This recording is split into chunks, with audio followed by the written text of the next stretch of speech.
Hello, and welcome back to Green Tea with D-Man. This is episode 1.11, Antonio Salazar, Background on the Portuguese Empire. Our focus on these next couple of episodes will be on the Ultramar, the Portugal overseas. Varying names are associated with it, whether it's the Portuguese Empire, the Portuguese colonies, or as it was officially noted after 1951, the Portugal overseas. For this episode, we will look at Portuguese expansion, beginning in the 15th century, during what many call the Iberian Age, with a more concerted look at Portuguese colonization of Guinea, Angola, Mozambique, and their foothold in India at the port of Goa. It would be events in these four areas that would ultimately spark the downfall of the Estado Novo in 1974. As previously mentioned way back in episode 1, the year 1415 marked the beginning of European colonialism, and more directly, that of the Portuguese Empire. It was in this year that the Portuguese captured the city of Ceuta in northern Morocco. This foothold on the African continent convinced the Portuguese to continue expanding down the west coast of Africa in order to safeguard its growing trade network, to carry on the crusade against the Muslims, find the legendary Prester John of the far-off Christian kingdom, and to find a way to bypass Islamic monopoly on the spice trade centered in the Mediterranean. Over the next century, the Portuguese continued exploring down the west coast of Africa, finally rounding Cape Bojador in 1434 and discovering Guinea mid-century. From this point, the invention of the caravel proved the ultimate game-changer for Portuguese exploration, and it allowed them to sail south and overcome the currents and winds of the South Atlantic. Two expeditions between 1498 and 1500 blew the doors open and kicked off the age of exploration, as Vasco da Gama first sailed around the Cape of Good Hope before turning north and establishing Portuguese outposts of influence along the Swahili coast of East Africa. Continuing on, da Gama finally reached Asia via Calicut in India. The other expedition, under Pedro Cabral, sailed down the west coast of Africa before executing what was believed to have been the required wide swing maneuver to round the Cape of Good Hope, but instead took too wide of a swing, which caused Cabral to actually cross the South Atlantic, landing his forces in Brazil. In the span of 2 years, Portuguese expeditions had discovered a sea route to India, previously unknown to the Europeans, while another had discovered the continent of South America and all its glorious riches that would be mined and shipped back to Europe over the next 200 plus years. Anyway, in 1509, the Portuguese defeated a combined fleet from the Ottomans, Mamluks, and Venetians in the Battle of Deux in the Arabian Sea, which made them the dominant naval power in the Indian Ocean. The following year, Sir Alfonso de Albuquerque established the Portuguese colony of Goa on India's west coast. Now, Albuquerque is the pivotal monumental figure when it comes to the building of the Portuguese Empire in the Indian Ocean, and I highly recommend Roger Crowley's captivating book, Conquerors: How Portugal Forged the First Global Empire. It is a fantastic telling of the heroics and of the sins of the Portuguese effort to build the world's first truly global empire.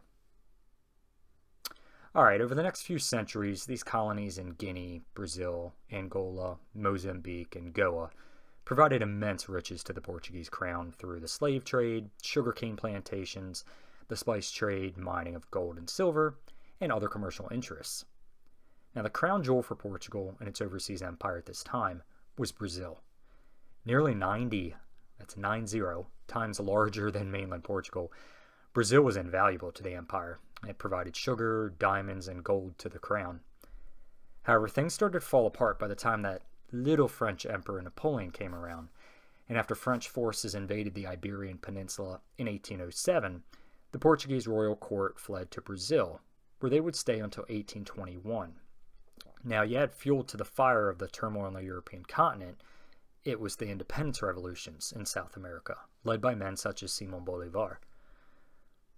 The Portuguese Liberal Revolution of 1820 just added and actually broke the camel's back, because in 1815, King João VI had made that fateful decision to recognize Brazil as a kingdom, and he renamed the empire the United Kingdom of Portugal, Brazil, and the Algarve. By the time João returned to Portugal in 1821, the writing was on the wall. He left his son Pedro behind to rule Brazil, and when he attempted to relegate Brazil back to a subject status of Portugal, the Brazilian elites would have none of it, and with Dom Pedro as the head of government, they declared independence. After a roughly 3-year engagement, the Portuguese were just too exhausted to reestablish control, and they were forced to concede independence for Brazil under now Emperor Pedro.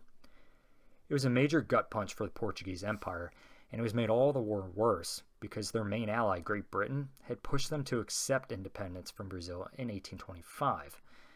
The next 6 decades were spent consolidating what overseas colonies they still had, with a major focus on exploring the interior of Angola and Mozambique.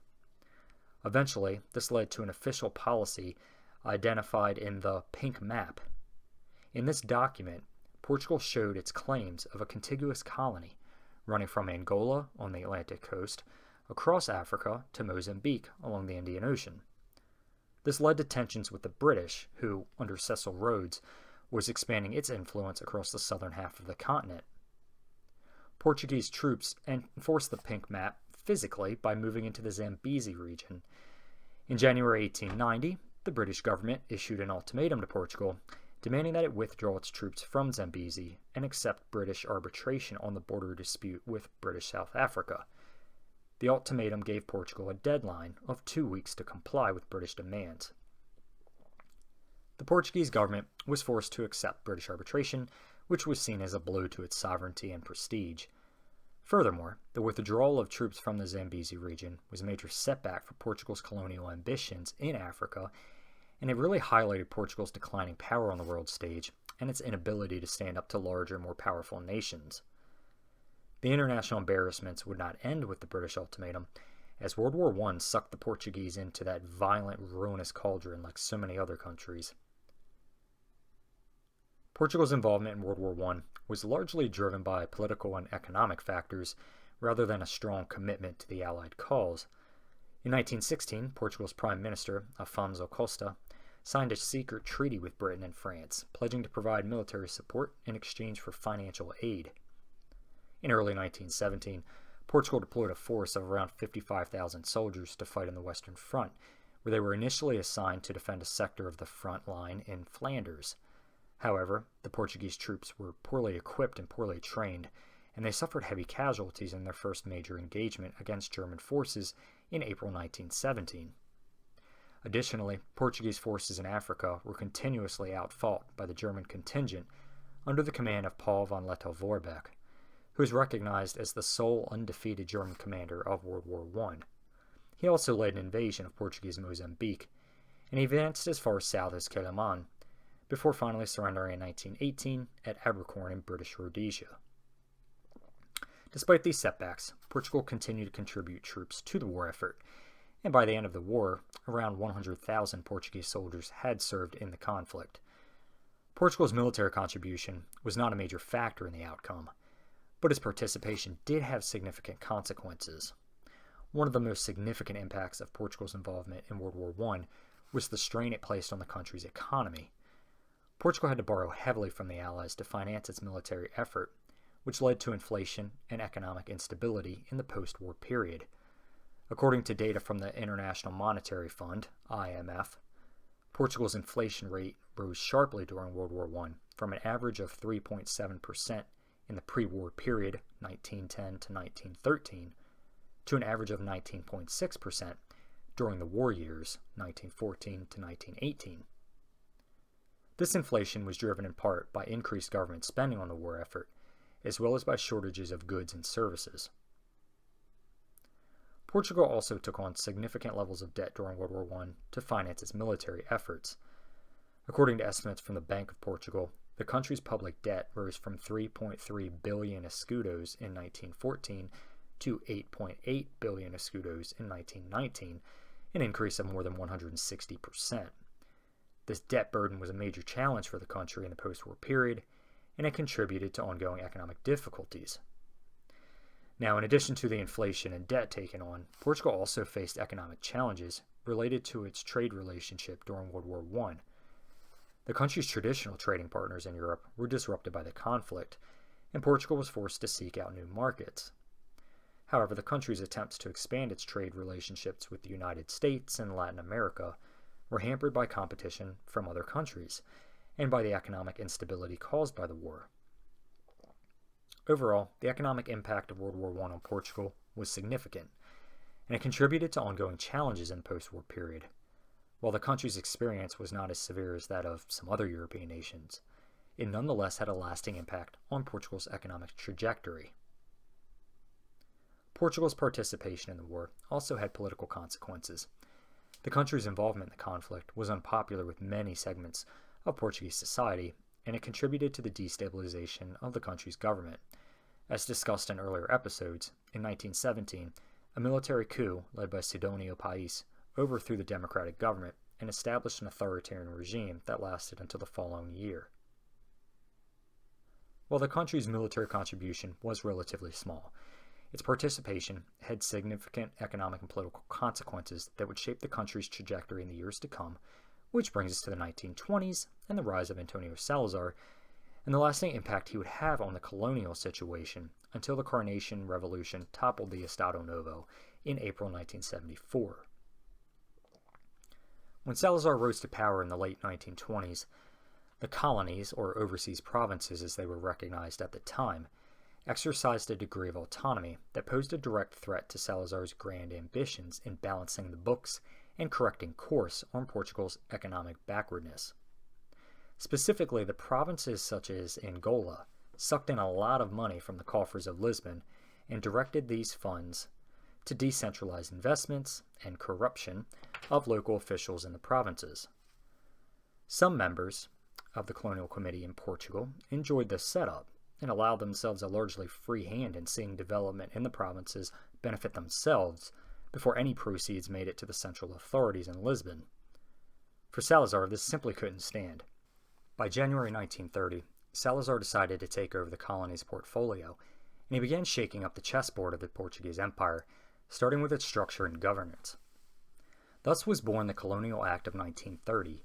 Now, for the record, this would not be the only colonial act, but it was the first major policy shakeup by Salazar as it pertained to the Portuguese overseas.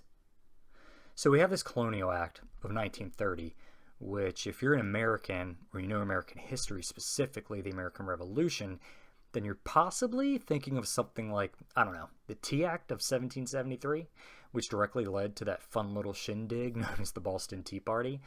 Sorry to bust your bubble, but this was actually nothing like that, and it was certainly way less fun because it centered on policy, which the only people who really like policy are policy nerds, and I say that with endearment because I've worked in policy during my career. However monotonous it can be, though, seeing policy executed is rewarding, and that's where the Colonial Act was a success because it managed to accomplish a couple of changes in how Portugal ran its empire. Namely, it established a centralized colonial office, the Overseas Ministry, which oversaw all aspects of Portugal's colonial administration. This also constituted a change of name from overseas provinces to colonies. It introduced reforms aimed at improving living conditions for Africans in Portuguese colonies, including measures to improve access to education and health care. It granted extensive powers to colonial governors, but they were appointed by the Portuguese government directly after approval from Salazar. It also reflected the Portuguese government's attempts to maintain control over the colonies while introducing limited reforms to improve the lives of both indigenous and non-indigenous. Now, the indigenous were those natives who held up to their traditional cultures, and the non-indigenous were those made up of Portuguese immigrants, mestizos, and assimilados, which were African native subjects over the age of 18, with documents certifying their birth, residence, and health. These subjects had to present 2 acceptable testimonials, proving they could provide for themselves and their families, and sign a declaration of loyalty to the Portuguese Empire. Thus, becoming a Portuguese citizen was open to all subjects in the colonies. In order to cement the Colonial Act as a core feature of the Estado Novo, Salazar had it incorporated into the new constitution in 1933, and he insisted the act was the, quote, foundation stone of the Portuguese Empire. If you're interested in reading the Colonial Act in its entirety, all 24 articles of it, I have linked it in the description of the video below. As we have evidenced in earlier episodes regarding the Estado Novo, There was a clear desire for Antonio Salazar to set apart Portugal's overseas lands as something morally superior to the other European colonial empires because there was a deep national faith and identity that unified all the Portuguese realms into one. And the general consensus among Portuguese colonial circles prior to the 1930s, and which remained quite prevalent to the 1950s, was that the patria was there to civilize the inferior races living in their colonies. That was the understanding dating back centuries, and the Colonial Act of 1930 made it clear that this wasn't changing by stating, quote, "The historic function of processing and colonizing overseas domains and of civilizing the indigenous populations that reside in them, as well as exercising the moral influence derived from the patronage of the East, is part of the organic essence of the Portuguese nation." Lusotropicalism was held up as the unique experience of the historic Portuguese Empire, one that did not colonize to subjugate or reap economic windfalls and strip foreign lands of all their resources. Instead, Lusotropicalism, as identified by Dr. Gilberto Freyre, held that the Portuguese were actually a product of racial mixing between the various Iberian tribes, Moors, and black Africans, and thus was uniquely positioned as colonizers because of the racial harmony they developed through miscegenation between the Portuguese settlers and locals they colonized. This fundamentally went against the beliefs of Salazar and many Portuguese colonial officials. However, by the end of World War II, and seeing the changing dynamics regarding the colonial order, Salazar and his regime would promote Freyre's views to show that while the French, British, Belgians, and others were fine to give up their own colonies, it was a different matter altogether for the Portuguese.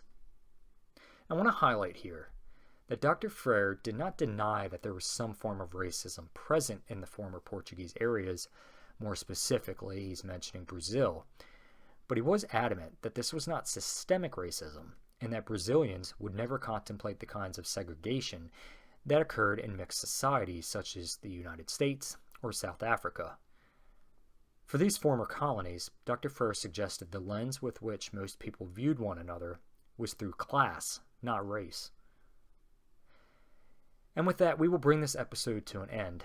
Next episode, we will look at the economic alignment Salazar sought between the metropolitan and the colonies, the 1951 Colonial Act and its impacts, and we'll begin to finally set the stage for the downfall of the Estado Novo.